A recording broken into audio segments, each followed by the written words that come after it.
Greetings, this is Jamie L. Capers and it's Wisdom Wednesday.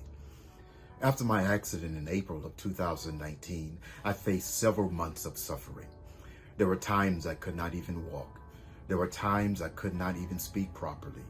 There were times that my body was grappled with pain from sun up to sundown. The worst part of it all is doctors couldn't even figure out what was going on with my body.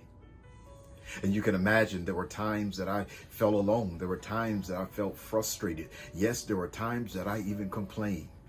But one day in the midst of my complaining, my wife looked at me and said, "Practice what you preach." What she was doing was turning my attention to God, who is a very present help in the time of trouble. She was trying to help me to remember that the presence of suffering does not negate the presence of God. Well, we recall in Psalm 57:2, David says, "I will hide under the shadow of your wings until the danger passes."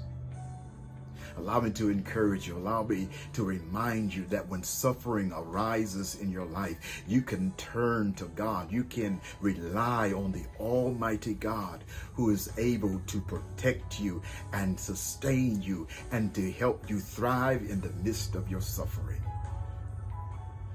And like David, you must acknowledge your suffering, but most importantly, you must acknowledge the presence of God. You must acknowledge the protecting and sustaining power of the Almighty God. And as the song says, "Lord, help me to hold out until my change comes."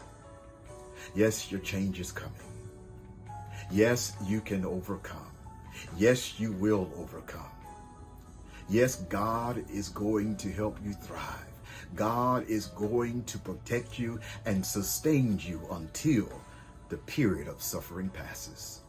Thank you for joining me, and we'll see you next time.